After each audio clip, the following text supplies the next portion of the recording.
Les Congo AL News, première chaîne d'info. Bandeko balandi mbote na bino awa tozali na Les Congo AL News site oyo elobelaka bino oyo epesaka bino information ya solo oyo epesaka bino actualité en ligne yo nanu osabona te directement s'abonner mbangu po actualité on okota te film kaka pour qu'on soit toujours branché na actualité ezoleka kati na République du Congo na bino elongo na ngai lelo tokosolola na mwana mboka azali parlementaire debout ya Zandu oyo bazoso bayebi achaka makeloko ya soso chaque tongo lelo tozana mwana mboka mbote monsieur journaliste bandeko bazolanda yo na lekwa news baza na posa koyeba wana liboso na bango nani mpe kombone nani mbonanga monsieur José Monana nazali moko ba président parlement debout grand marché baningisaka grand marché et puis ba communicateur ya bakol 10e rue limité bana IDPS nazali président parlement debout osangana suste mikolo to sangana sote vie ba mesure d'hygiène au président de la République alansaki faut respecter les gestes barrières yango balobaki to vanda na ba palais mais to ya kaka tout en respectant les mesures tozalaka wana tozalaka toujours aux aguets tozalaka liste likolo ya lisu mais tout en respectant les mesures d'hygiène yo nange longo tosolo balelo masolo le président de la République a tout nommé ba généraux na ceinture ya sécurité na ye pona koyeba ko simba ou tali garde républicaine ou besa ngo ndengeni bo s'abonner belé bo kamate parce que chaîne eza chaîne la vérité to le kana ba chaîne pampamba te motonde to bandane masolo awa bokoyoka son po ba keno politique beta makandeni ezala kanini pona ni président la yango na bisa bino à tout moment ba blaga na pouvoir te botulanga mbongo na ba poche mais pouvoir te za facilité ya botulanga pouvoir parce que pouvoir ezali loko moko yango nde parce que na Congo batebele ba koma kier moko bazokanisa keno pouvoir politique c'est l'art de mentir non c'est la gestion des biens publics lelo Félix Oto bengi professeur politique ene muto ala kisa nzela ala kisa biso nzela tango biso tokoya nde tokolanda ka nzela wana fachinde conducteur na biso achi askoyo ala kisa nzela voilà comment on dirige le pays voilà comment on dirige la nation comment on gère les biens publics nde lelo moni ba nomination eza cascade boko ka pe nomination ya ba Fridolin Mbongo à la tête ya Fonds national ya solidarité pour comprendre que Fachi a travaillé ndenini azuba sango impliqué bango pour sentir chef de l'état parce que mutu makele zalaki président azaki na sécuriser te lelo azui meko ya konomé ba généraux o ya yemoko a personne confiance pour na koyeba nena ko simba ezali zinga tourage na itala garde républicaine a touché bango a changé ça peut-être quand même na remercier premièrement le président de la République chef de l'état Fachi Béton na remercier makasi parce que lelo président de la République asali loko moko amotuya azuba tunaye eloko wana nde ba américain bazelaki ba américain bana osenga eloko wana fort mais Fachi c'est la sagesse de Salomon azaki cause la température azota le climat Fachi n'a jamais été bousculé mutu moko te akoko intimider Félix non Félix ça sert à par sagesse azaki kota la climat azo étudier terrain azota la façon azokena bato wana malem lelo bomoni ndinga a changé dini appareil anini asemana batuna a nommé ba généraux na ye ya ye moko a nommé mwana mboka Christian Chiwewe à la tête à garde républicaine a nommé Chiko wa tuko popula ba ADF nalu a popula ba ADF nalu kuna a récupérer Mandina ba koma ki kolukise na banguna mabe ba komi ko sala pour que ba éliminer ye parce que hier azaki na bloc moko bazaki bloc moko na sentir moko na nani na Mamadou Ndala donc aza mutu moko azaki beaucoup recherché parce que ba série ba éliminer ka mutu na Mamadou Ndala a c'est ce qui va kinanu abatami a bombi force na ye a melami parce que à senta que non il y a quand même un ennemi mutu a battre binemi bazuye ba éliminer ye nde abatamaki ayeko bimisa mutu à comprendre que mwana mboka aza na en tête à pays Fachi Béton Fachi a récupéré ce qu'on a nommé à la tête de l'opération devant les ADF a frappé les ADF très fort d'abord dans le service de renseignement c'est pourquoi on a nommé comme commandant de la garde républicaine adjoint chargé de renseignement et opération dans la logistique c'est-à-dire tous les matouza aux États-Unis, en Chine, en Russie, partout il y a des gens qui surveillent aza mobali soko moni aza jeune na sepele pele mokonza mboka ndenge apesi jeunesse misu ache misu na jeunesse si poana Chiko Chitambwe aza jeune comme yonanga mais matière mutu esalaka a travaillé kitoko a frappé ba ADF na niveau a populi bango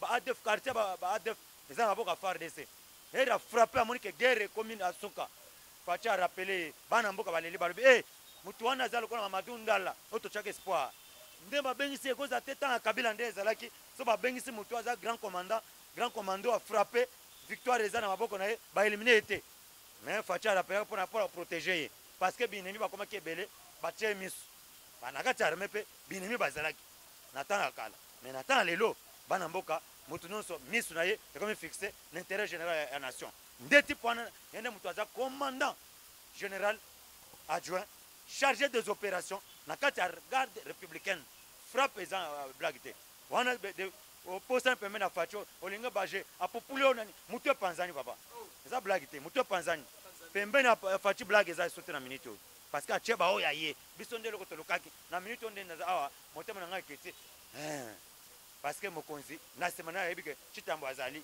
Christian Chowe wazali soko meki qui vivra vers omukamate Léopard bazana moto balopar bateti blague te aza ko vimba aseka te yeka matuza beta moto na zoto di ramoni na minute respect côté na terrain yaka pembeni na facho ko yoka moto beta mutu panza moto di blague eza soute carte zo beta makitoko. Merci beaucoup carte beta makitoko tozo côté toujours mwana semi lelo bazu mwana semi la police toujours lelo bazu mwana semi bakende bakangi batune tout o badosa mobulu kuna masas le betami kuna tinguba pozo mwana semi isula mwana semi wana uzoko ndenge ni parce que mwana semi azo réclamer ba droit na ye bazong se biloko ne ba bebisaki makamle zonga normal bazong silango te masamosa ba trouble tout ça yo siko lobi nini le bakangi mwana semi akei. Merci mwana mboka pour la question posée ngai mwana semi zongo na za fauteur de trouble dans le baka tout moment que soki omoni bakongole mingi baza lokola ntaba bakangi basinga aumeli na basinga wana na makolo mokolo bafongoli taba wana basinga azokanisaka ke aza toujours na prison azaka to na basinga wana tout bakongole mingi nano bacomprendre te ke toza déjà en état de droit changement écoute déjà ebele bazaka alala la moki arrêvé Kabila c'est Kabila qui dirige est-ce que oka so discours wana na bato baiki nango ça dire quoi bakendaka malembe na sagesse politique bato bayaka ndenge zawa c'est Kabila qui dirige Kabila cortège Kabila munene ya Félix Amuke mais Félix azomema bato malembe aolakisa bato wana ke soki abandi déjà directement bandi kochanger bakomprendre ke non mutu oseka aza na esprit mosusu aye nango faci atiki bango donc ezala kwa mutu moko ami livré amisali zoba bafingi zoba mutu pamba ye Kabila bazolongola ye 3 mois 6 mois kosala te mais tout le monde a salé 6 mois 8 mois kosala te asali 8 mois 10 inane kosala te asali inane po yeba ke mwana nzambe aza mwana nzambe mwana mboka mwana semi nana comprendre te ke état de droit bandaki déjà mosala ya kanisa kinde ezaki temps ya Kabila soki asala déclaration bantouré ye bakangi ye asotoproclamaki ya président de la république soki ezali temps ya Kabila soki ezali temps ya injustice mbele bakanga ye kala faci alobi te botika Xavier eza babilo mosusu azosala yango na kimokolo na mwana mboka parfois koza na kanda na makambo mosusu aza nango mais na koaproche na yoka ye faci atinda bato ti pembeni ya mwana semi baluka mo eloko akolia bapesa mwana semi avanda kimia aza na kimia soki azoluka poste balukele poste moko bakotia ye pouvoir tozwi eza pouvoir ya bitumba bakasi mwana mboka ina nde mobimba otolekisi wana eza ane ya bitumba na bitumba bacombattre Félix na niveau ya blague te heureusement nzambe azaki na kote na ye lelo pouvoir wana biso nyonso tokose retrouver à travers ce pouvoir là eza pouvoir ya bacongolais faci alobi très clair que non je suis le président de tous les congolais mutu nyonso ndenge nga na yo to réclamer droit na biso congolais oyo aza na mbanza ngungu oyo aza na kinzamvete aozela droit na ye en tant que congolais parce que na nsima faci na basankusu azozela droit na ye na nsima faci faza quelque chose na bikoro pour que biso mpe tosala nini tose retrouve mwana mboka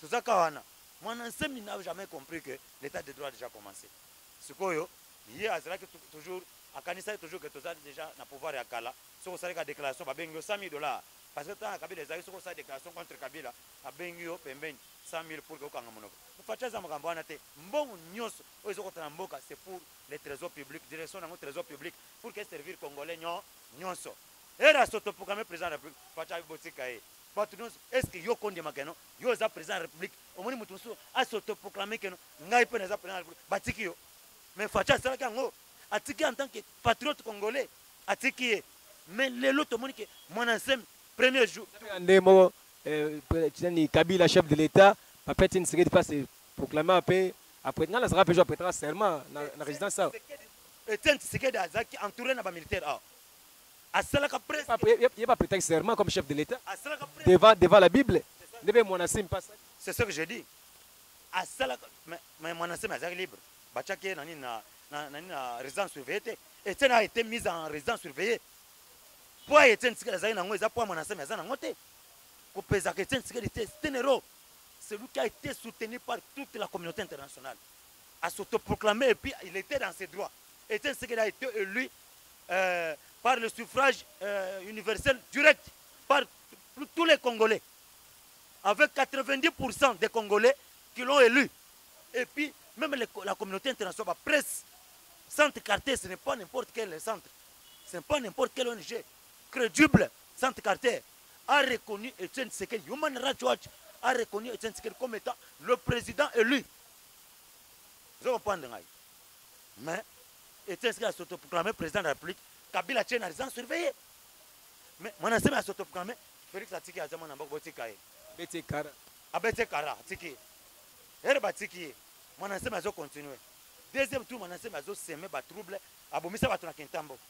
Félix a Botika est Tokoyoka est. Approché Tindi va maîtriser Mwanasem a Zokate. Les lots Mwanasem a Tindi Batuna na Congo central. Yo kanisi ke Bakongo, bazaka bavanda kana Bakongo. Bakongo bazana Chikap. Bakongo bazana Équateur. Bakongo bazana Congo za partout les lots. Bakongo baza partout disons. Bazana Kisangani baza partout. Balibé partout. Baza partout, babalipe partout. Dans le Bumbashi baza Bakongo baza partout.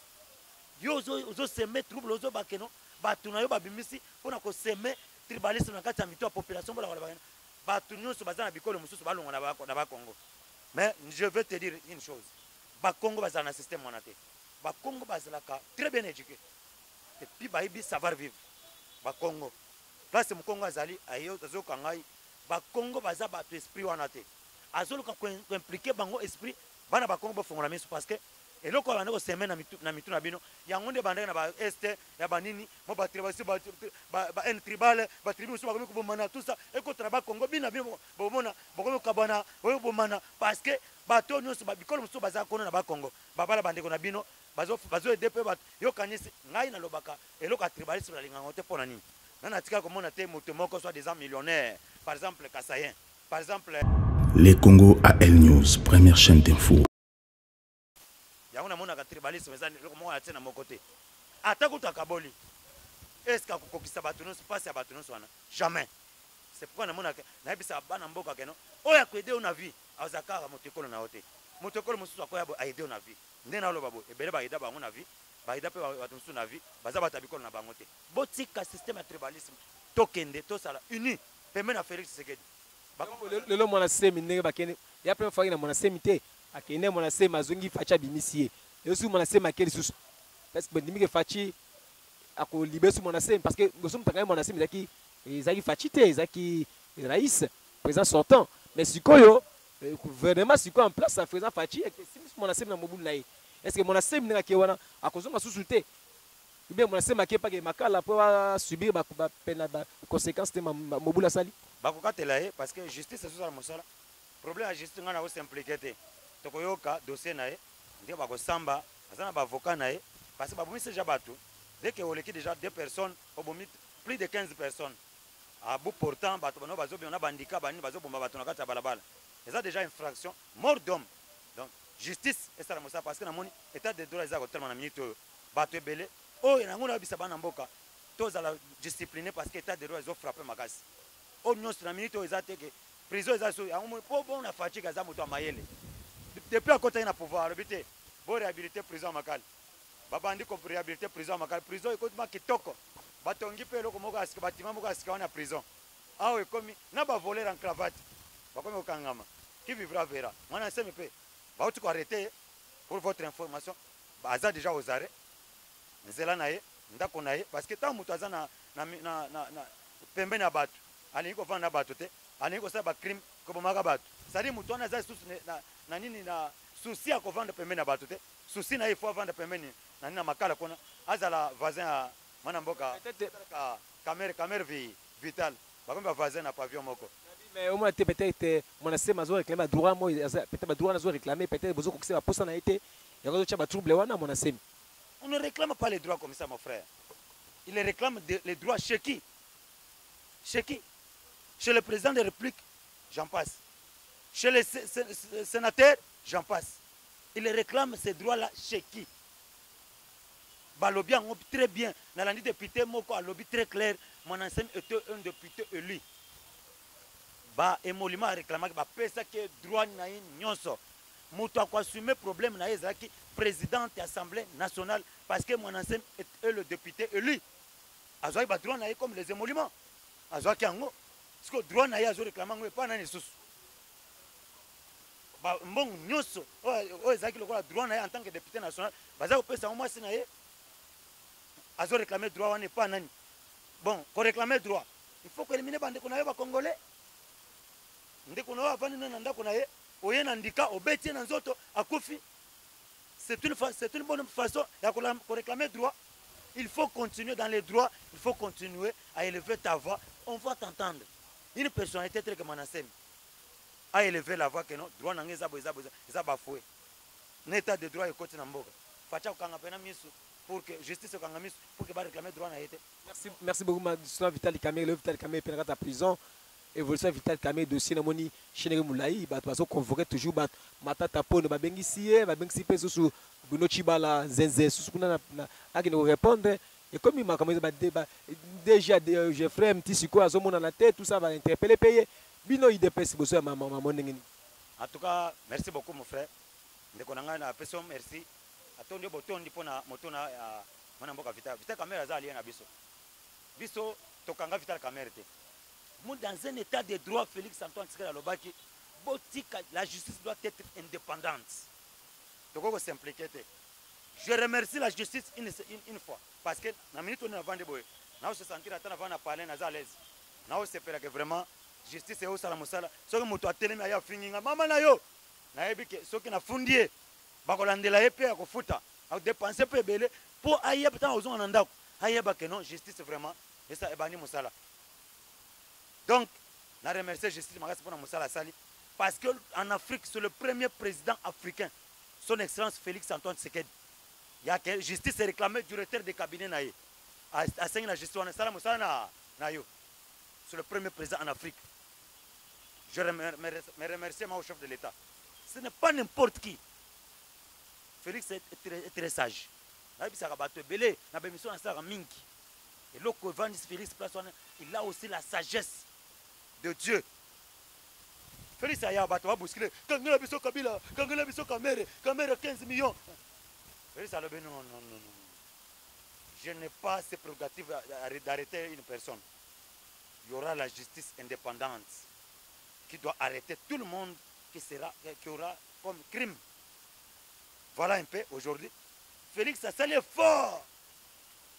Abimis appareil judiciaire. Badoyen. Badoyen. Boulot est au Salama. Tu le as directeur cabinet. Tu le as directeur. Ce qu'il a directeur cabinet. Oui. Parce qu'il est en train de jouir encore quelques prérogatives. Il a condamné. Procédure Singeza Molaï Amatembel. Procédure justice et Zolandela Batunios Singamatembel. Il n'y a pas affrontement. Il court à 20 ans de prison ferme. Pour votre information. Dès que vous condamné, c'est pour votre information. Pour votre information. L'accord en 2023, puis caméras au pouvoir. Peut-être qu'il y a façon de casser la prison pour 2023, c'est postulé. Et là, on a quoi et là, on a qui caméra na mutuna. Parfois, il y a des précipités vers le Bambong. Dès que la caméra est permis dans mon Konzamboka, les tout puissants directeurs de cabinet. On a dit que mon até banemi banani obazaki na sima kabila abima na stade bien coach ya mbi président république na mzoto alati le président république azaboye asimba président le camarade na ye caméra koma kina babavir moko o balobaka no alangwaki pouvoir abungi rumba après directeur de cabinet mon nakate. C'est un homme secret du chef. Il ne peut pas être visible comme caméra. Président Bastade. Azo président asimbe na le moko achelo boko na poche azo le kaba façon c'est pourquoi na bango suspecté yepeme na fachi depuis caméra za peme na président wana za etalinga moko naza ko separater naza ko mon caméra très suspect peme na président ba comportement na yepeme na président de la République naza ko separater ngote parce qu'un directeur de cabinet ne se comporte pas comme ça auprès du chef de l'État peme na président de la République caméra za très suspect et pour votre information fachi était très intelligent talanano eloko asali bango bato bakoti na terrain caméra kote moko alobi te misala esami na 65%. Mais fatie moko akoti na terrain po pouvoir c'est la sagesse. Fatie moko akoti na terrain alobi ni les caméras les travaux se sont réalisés à 75%. Pour nani Fatie avait déjà compris que caméra qui est auprès de lui, proche de lui, est très dangereux. Et pour votre information, caméra auprès du chef de l'État était très dangereux. Un élément très dangereux. Donc justice c'est que comprendre Nassima. Parce que les juges Yamboka, les tribunaux et cours et tribunaux, les comportements à commettre des infractions et belé. Le long de justice, c'est Maboko. Justice comprendre que non. Le président de la République, c'est une institution. On ne blague pas avec le président de la République. Mais quelqu'un qui se permet, il y a il y a un trésor public pour que comme un bon privé, c'est une entorse à la démocratie et à l'état de droit. La justice a droit de l'arrêter et le mettre à l'écart parce qu'aucun individu ou groupe d'individus ne peuvent être au-dessus de la loi. Merci beaucoup de chapeaux à Madagascar. Les lots Madagascar, Bazui qui s'est coronavirus et peuple va stabiliser. La qui ne côté, Batata Moulana Bango et chef de l'État, Aïba qui n'a coupé sa sous. Merci. Na Argabio ko remercier homologue naie président Madagascar Nandenge Azwaki quand même force wana ko ba ko sunga population naie public naie pour bazala quand même na condition mana pour mada coronavirus ndeko na kisi wana ya coronavirus na ville Kinshasa peni monanité. Merci beaucoup mwana mboka na sepeli na stana kala na yebisa babone na biso na ba téléspectateurs na biso que Nzambe aza aibi façon ya elevaka à élever RDC. Et pour votre information, on a découvert que c'est Madagascar, Aza Congolais. C'est quelqu'un de nous. Nous étions pays à la Congo. Nous étions moko ya kitoko. Comme il y a soko mais na batu bamela baza na atteint. Na batu baza atteint te baza guéri. Parce que na Madagascar c'est le seul pays où aucun décès, aucun contaminé. Tout baza contaminé, nous baza nettoyé. Na question soko mela on ka olali 2 jours 48 heures dans minute d'activité à Madagascar ils ont na s'appelle na contact. Notre correspondance entre notre président Félix Antoine Skena, président malgache, de Basololi dans téléphone. C'est une bonne nouvelle que j'annonce au peuple congolais. Va informer dans minute un grand lot qui sont déjà à Kinshasa. Va tester pour que baba pesa une herbe, la bopito na biso à Nina Mboka, dans 48 heures, dans quelques jours à Masolé Zabia, coronavirus. Eko temela biso tena ko pesa bana mboka courage kan mboka na biso na lobaka ngwa na mission ya eleki na lobaka ngo Nzambe ayebi ndena ko élever RDC ndena ko élever Afrique. C'est un message pour les Européens, les Occidentaux. Ba yebake ba africain baza bata ko négliger. C'est pourquoi monaki omes a comme contredire ngo. Oh il a fallu les kele pa na bango. Pourquoi? Parce que ba moniki eza mutu mwindu. Ba africain comment se ba kola ki biso leçon. Biso ne bato la ki sa bango makambo. Il a fallu ba ki soane les na omes pour que bango baza la célèbre base la likolo na biso. Mesdames et messieurs, pour votre information, les Américains et les Européens sont déjà à Madagascar, ils sont déjà à Madagascar. Nzambe za message là comme mona. Ba ko likasa. Ba ko likasa. Mais bien bato ba fabriquer kisi. Bo sali tout. C'est pourquoi Monique Nzambe va même à rendre mbongo inutile. Makase uti na Congo. Congolais peut muta découvrir bo. Soko melikaka ezali kwa Congo bololo. Soko melikaka. Na mali na nzoto information après ça. Likasa na biso mboka, likasa na biso mboka. Makasa biso mboka, makasa mboka wa ebiso tanda na Madagascar. Ka Congolais ndebe muta trouver kisi wana. Talika mokamwa. Il est qui dans omeste. Il est qui dans nzira mususu. Ndiko nangai. Congo, isa Nzambe pato kinga. C'est-à-dire Nzambe a incliné Mindele devant l'Africain. Mindele lelo va s'incliner devant l'Africain. Bazwaka valeur africaine Nzambe a passé message coronavirus c'est un message belé. Et un message dans Mindele. Baye que africain va négliger ka, c'est très important.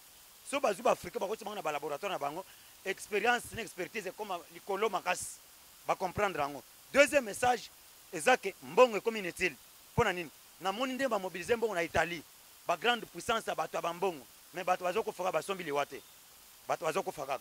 Troisième message ezana bato na ba dirigeants africains baye bakende ba boya ko bongisa ocha bo putain na bamboka na bango awa bamboka no se comment bloquer bana bazwa soin wapi nde bo bongisa bamboka na binote.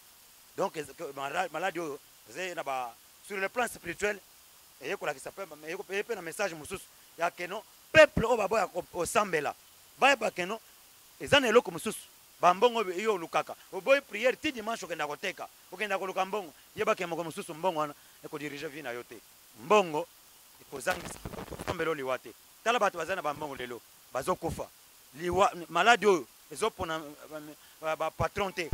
Les Congo AL News, première chaîne d'info.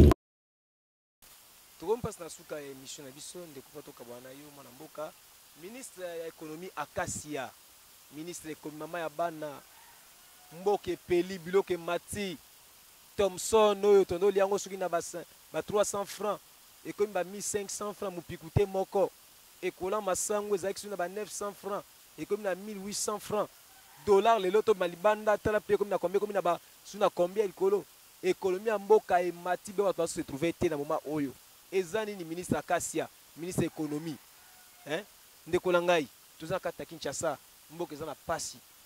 Ok, moment au bloc fait qui t'a balia mon va se retrouver. Tous en bilanga, tous en bloc on est sur mboka to foot ou talibanda te. Masangu talibanda te, pondu mati talibanda, mise talibanda te. Tous en sur mboka na bisawa. Mais comment biloko wana zo mata ta loboye. Ministre économie Akasia zawa. Merci beaucoup mon mboka. Eloko na aliboso. Ma pese maloba. Eloko na ko répondre à liboso ezake biso ba congolais d'abord, tous en mité mabe. Famité Mabé, nous avons condamné d'abord le peuple, nous sommes un petit peuple. Famité Mabé, dès qu'il y a un problème, on a directement, nous avons un problème, on a un dollar. On a matissé dollar à Tcheto à l'icolo. Mais ce qu'on a mis ce dollar au prix, c'est à changer. Franc exacté. Mais franc exacté, on matisse tout pour l'année. Yo za dollar au matisse tout l'icolo. On a 8 dollars, on a payé ça au boy qu'on changer. Les amotés Mabé, à Liboso, on monique. Tout na tamoko boye o ya coronavirus et puis coronavirus a des effets sur l'économie de notre pays. Et ça qu'a pays na biso teme à travers le monde, l'économie est quand même en perturbation. Mais ce que est vrai que notre pays aussi a connu ce même problème à cause du coronavirus. Et il a touché par un problème économique. Mais à part ça, na koki ko défendre yé na place na yete yé moko yo kota partout. Ça moko biso kota na yé mais ba réalité yangoni nazo tozo betanga na yo ba réalité à terrain ne to mona pas ces ali ba biloko za komata bien sûr mais pour que ba pas soit neza la doser il faut to ba produire na mboka na biso nde système facha ye nango moni mona ka yuno giraki ba centre agricole tout ça c'est-à-dire zo ba produire ba biloko na biso moko ya Congo ce qui gouvernement a produire ba biloko ya ye parce que ba biloko zo ba petit peuple ba d'abord na difficulté à transport parce que régime auto-outil vous avez régime sous tokote na régime sous transition ba régime wana vous avez fait na fait parce que baton ba se préparer que bazali na ba franc congolais régime passant sortant bazaki na ba effet moko bazali ba franc ba bombaki ba ibaki no muto akoya parce que ba ibaki déjà échec na bango ba ibaki muto akoya il faut akuta na fait oyo akuta na franc il faut ni dollar et mata tout ça ba ibaki to cha ba franc na terrain pour que tout tient la difficulté à diriger pour que peuple a se cailler. Facha kutana ba défi wana parmi les combats na bisako ya première année akutana kina ngope heureusement azana nzambe aluka ko maîtriser ma situation si to zana to zana ngolelo c'est à cause de sa puissance divine la puissance divine pour ça que maîtriser ma mususu sinon bitombe za makasi mwana mboka.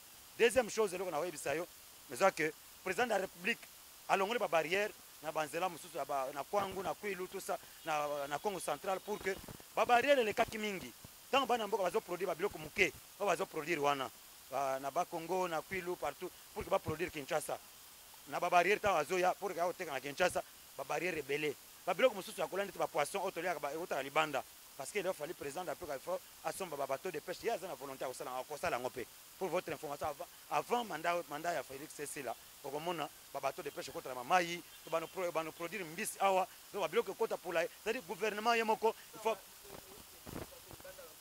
Oui, il faut que le gouvernement produire des biloko yaye. Tant que le gouvernement produit oyaye, talande na moni o ba jefa na FARDC bamo somba biloko compte gouvernement baina nguna zikida bamo kitisa bana mboka ba tondani na biloko gouvernement comme somba ba gouvernement tia ba prix assez au moins ba tuso bamo matsa ba sani balandi pe ba prix wana ya ngone ko sala keno e pesa siko équilibre parce que mite mapeza makasi nde so gouvernement e produire la biloko wana pile okomona ko pesa siko force na gouvernement e ko pesa siko équilibre na bato bazoteka ba petit peuple bazoteka pe ba hoya bango bamoni keno comme gouvernement kitisi bango pe ba sala nini ba kitisa makambo ya social peuple congolais tous à l'aise pouvoir est dans maboka dans les bonnes mains maboka pembe fachibe béton auti konome bomoni que pouvoir à lelo to associer une église lelo ba sango papa Frédéric bon cardinal métropolitain aza déjà à la tête de la coordination yanini comme coordinateur yanini ya Front National de Solidarité pour la COVID-19 bokondo o ya protestant et puis banomé aza adjoint Muyembe aza membre Sonika Futa aza membre baza ba membre baza wane belé ba koti pona po mona ke Félix aza mutu akoela mbongo te tant tozali na tant mwana mayo ake wana kabila na bato na ye mbongo wana komaki bane o azu 100,000 o azu 1 million ba bimi na TV ba sopana na TV na ba mbongo wana bana mboka mbongo wana tozali nango boy mais ba biloko be fait o bazusa na mbongo wana ezomona na teme ba bimi ba sopana parce que ba kaboli déjà mbongo wana mais faut acha bina kusema mbongo wana te na azu équipe mususu allez ba mbongo ezota jana 40 pesi 30 quelques millions 60 quelques millions bazwi mbongo wana ba mbongo ezoya partout allez bato misu ba gérer yango c'est comme ça qu'on gère une nation et le bien public. Merci beaucoup mon mboka na yonde to puisque on passe na faire sous émission na biso sotali pe mwana mboka ozali président sortant biso Raïs azali pe mutema mabete quand même aider batu pe na grâce na ye le parti as chef de l'état et pe na ye za entourage car ndem tesla kamutu azala quand même na ndenge poso monelaki wana ezaki mutu te kat ne moko za mutema bolingo osalisa batu tout ça mais à comprendre déjà que non entourage na ye bachaki na kata libeba oyaye abandi ko bongisa isa mala mingi mais projet Bukanga Lonzo bilanga Bukanga Lonzo komi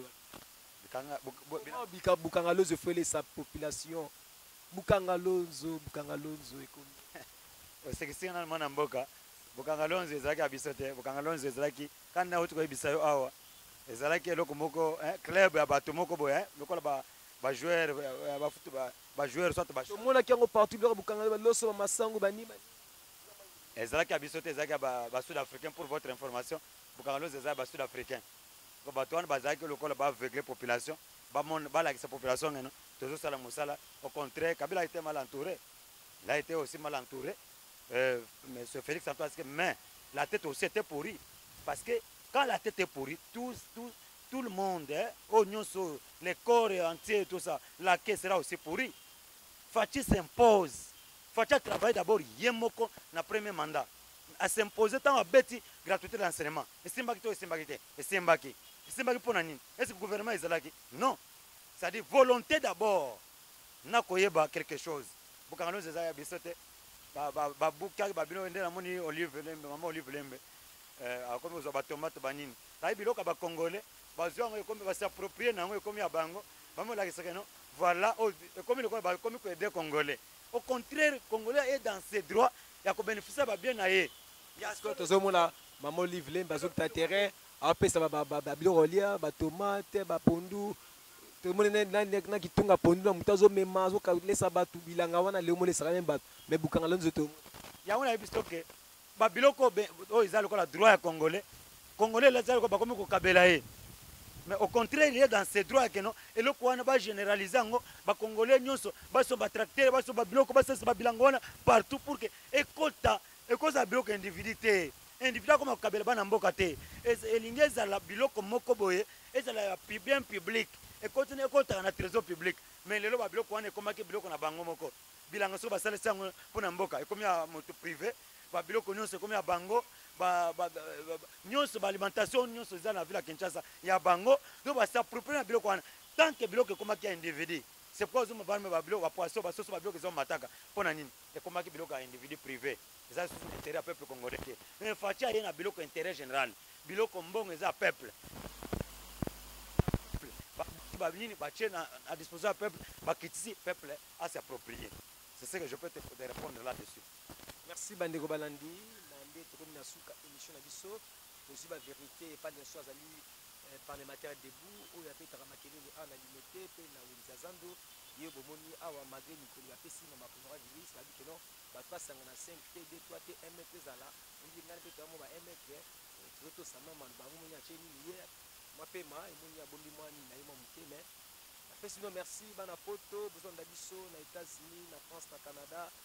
Ici et c'est mon nango déjà qui c'est mon nango va dire sur la force qui en Afrique wa va dire sur l'impact qui c'est mon nango Madagascar pour les chapeaux baloni a peu peut-être fati a compris que cette population a peut-être population plus fatée parce que mandat en 2023 ba on voter biso to faté au PC ba chance au PC ba chance ça jeunesse nous a mettre PC ba chance pose la quand moi bien de quoi PC moi numéro de téléphone moi numéro de téléphone est 0 plus 243 90 45 78 432 plus 243 90 45 78 432 nde numéro nanga ezaka moko président José Munana obolandaka mingi zoba parlementaire de bois communicateur à IDPS toza wana pona ko informer bino bo s'abonner na chaîne o mingi sa chaîne la vérité biso auto sakate to buka lokuta te o news to pesi bino boye bakeno so bo vérifier boko comprendre que no auto lobi lelo yango de koma to za ba prophète politique ba benga biso ba prophète politique to alerta kabino auto loba kabila okento okende te okende lelo akenda bato ba kabila za manduka za na bo bino boza na nini bino bozo mikosa bino IDPS bena bo revaka mais lelo rêve wane comme réalité fachi béton chef de l'état blindé pour pousser na te soko moni pembeni na azaka na bato ba veste en noir bazo ki maka bambango pembeni na ba net en noir na ba veste ya minene bazo ki mambango ke ba sécurité a blague te na ba shiko tete baza pembeni wana ha qui vivra verra bété moto na nzoto di fachi béton pour la population. Merci beaucoup. Tokomi Asuka, Tomona Bino, Moukozali Koya, Ozali Kaka, premier épisode de tourner na yen, Deko, tout ça rendait l'émission, sous déjà Bandakala. Mais premier épisode, na l'école 1 news, Bokolo Kaïsou sous Malasima, on a la place hier, à Tchaka Makene, les Natongo Nyoso, Tamrambe Fungamolam, Tokozane sur Longo. Merci Mingi, Napesi, Deko, Andreas DG, il y a l'école 1 news, qu'on a à Paris, Matondo Mingi, Nabana Libota Mobimba, DG. Merci beaucoup. Tokutani Bazali Koya. Bye, ciao.